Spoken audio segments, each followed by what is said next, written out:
عہدیدار تھا۔ اس نے جلد ہی آپ علیہ السلام کی ذہانت و فطانت کو جانچ لیا اور اپنے محل میں اپنے خادم خاص کی حیثیت سے رکھ لیا۔ آپ علیہ السلام اسی محل میں جوان ہوئے اور اللہ نے آپ کو نبوت عطا فرمائی۔ اس عہدیدار کو عزیز مصر کہا جاتا ہے۔ اس کی بیوی زلیخا نے آپ علیہ السلام پر عصمت دری کا جھوٹا الزام لگا کر آپ علیہ السلام کو جیل بھجوا دیا۔ آپ علیہ السلام نے 7 سال جیل میں گزارے، لیکن جیل میں بھی دوسرے قیدیوں کی تعلیم و تربیت کرتے رہے۔ پھر مصر کے بادشاہ کو ایک خواب آیا تو اس کے مشیر نے کہا کہ وہ ایک شخص کو جانتا ہے جو کہ اس خواب کی صحیح تعبیر بتا سکتا ہے۔ آپ علیہ السلام کو جیل سے محل میں لایا گیا۔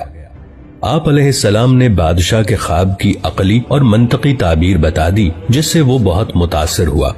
اس بادشاہ نے آپ علیہ السلام کو اپنا مشیر خاص مقرر کر لیا اور بادشاہ نے آپ علیہ السلام کی تمام داستان سنی اور آپ علیہ السلام کو کہا کہ آپ اپنے سارے خاندان کو فلسطین سے مصر لے آئیں اور یہاں سب امن و سکون سے رہیں۔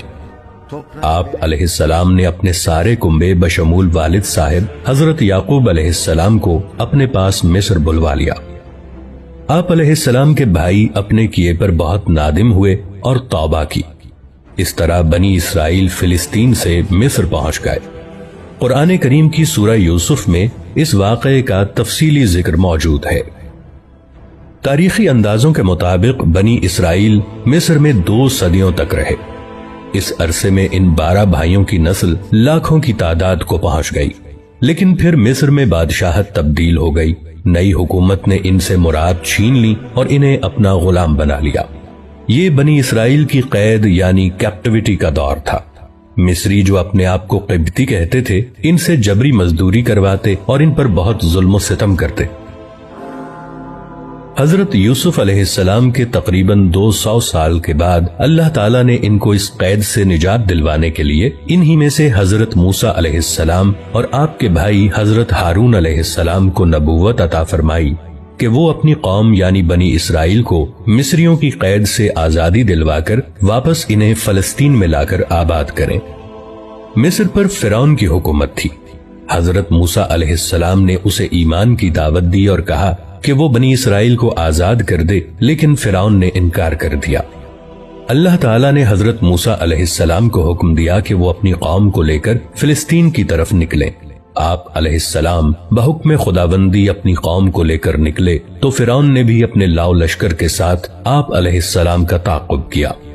سمندر کے کنارے پہنچ کر آپ علیہ السلام نے اللہ سے عرض کی کہ اب کیا کروں؟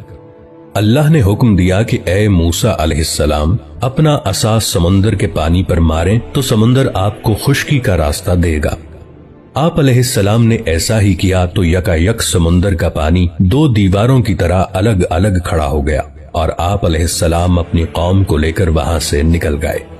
آپ علیہ السلام کے پیچھے فرعون نے بھی کوشش کی کہ وہ بھی اسی راستے سے آپ علیہ السلام کا تعاقب کرے، لیکن اللہ کے حکم سے سمندر واپس مل گیا اور اس طرح فرعون اور اس کا سارا لشکر غرق ہو گیا۔ یہ حضرت موسیٰ علیہ السلام کا معجزہ ہے جس کا ذکر قرآن پاک میں موجود ہے، اور یہ اتنا بڑا واقعہ بنی اسرائیل کی آنکھوں کے سامنے وقوع پذیر ہوا۔ قرین قیاس بتاتے ہیں کہ سمندر عبور کرنے کا یہ معجزہ بحر احمر کی مشرقی نہر، جسے اب نہر سویز کہا جاتا ہے، میں پیش آیا ہوگا۔ سمندر کے اس پار صحرائے سینا اور اسی صحرا کے ایک کونے میں کوہ طور ہے، جہاں اللہ تعالیٰ نے آپ علیہ السلام کو رسالت و کتاب سے نوازا۔ آپ علیہ السلام کی کتاب کا نام تورات ہے۔ اللہ تعالیٰ نے آپ علیہ السلام کو بنی اسرائیل کی ہدایت و رہنمائی کا حکم دیا اور فرمایا کہ اے موسیٰ علیہ السلام، ہم نے آپ کی قوم کو باقی سب اقوام پر فضیلت دی ہے۔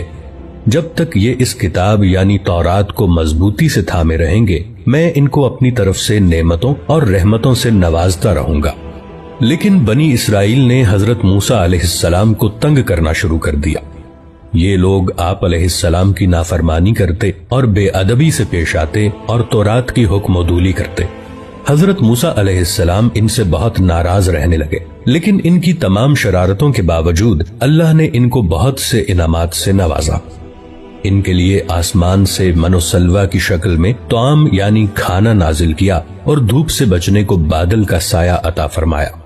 پینے کو پانی کے 12 چشمے عطا فرمائے کہ کسی طور یہ لوگ نیکی کی روش پر قائم رہیں، لیکن نعمتوں اور انعامات کی اس فراوانی سے یہ اور زیادہ باغی اور سرکش ہو گئے۔ پھر حضرت موسیٰ علیہ السلام اور حضرت ہارون علیہ السلام کا انتقال ہو گیا، لیکن اللہ تعالیٰ نے بنی اسرائیل کی ہدایت اور فلاح کا دروازہ بند نہیں کیا، بلکہ ان کے اندر عظیم المرتبت انبیاء کو مبعوث فرمایا، جیسے کہ حضرت داؤد علیہ السلام اور ان کے بیٹے حضرت سلیمان علیہ السلام۔ ان دونوں حضرات کو اللہ تعالیٰ نے عظیم الشان بادشاہت عطا فرمائی کہ تمام جن، چرند، پرند اور ہوائیں ان کے حکم کے تابع کر دی گئی تھیں، اور حضرت داؤد علیہ السلام جب اللہ کی حمد بیان کرتے تو حجر و شجر اور حیوانات حمد باری تعالیٰ پر وجد میں آ جاتے۔ یہ بات بھی قرآن مجید میں بیان کی گئی ہے۔ یہ تقریباً 1400 سال کا دور ہے۔ اس دوران اللہ کریم نے بنی اسرائیل کو بہت سے انبیاء کی صحبت عطا فرمائی۔ کوئی وقت ایسا نہیں گزرا کہ ان کے درمیان کوئی اللہ کا نبی موجود نہ رہا ہو، لیکن ان کی اکثریت فسق و فجور میں ہی مبتلا رہی، اور یہ لوگ اللہ تعالیٰ کی نافرمانیاں کرتے رہے اور اللہ کے انبیاء کو ستاتے رہے، اور کئی نبیوں کو تو انہوں نے قتل کر دیا۔ اللہ تعالیٰ نے ان کے ان بڑے بڑے گناہوں کی وجہ سے ان پر وقتاً فوقتاً عذاب بھی بھیجا، لیکن یہ لوگ سدھر کے نہ دیے۔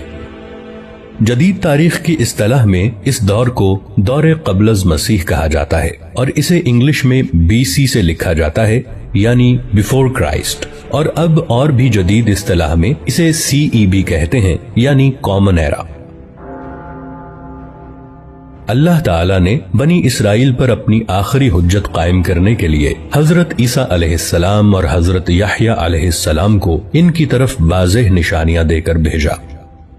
حضرت عیسیٰ علیہ السلام حضرت مریم علیہ السلام کے بیٹے تھے، جنہیں اللہ نے معجزانہ طور پر بغیر باپ کے پیدا کیا اور بہت سے معجزات عطا فرمائے، اور آپ علیہ السلام کے ہم اثر حضرت یحییٰ علیہ السلام بھی معجزانہ طریقے سے حضرت زکریا علیہ السلام کے ہاں پیدا ہوئے، جبکہ حضرت زکریا علیہ السلام اور آپ کی بیوی دونوں بہت ضعیف ہو چکے تھے۔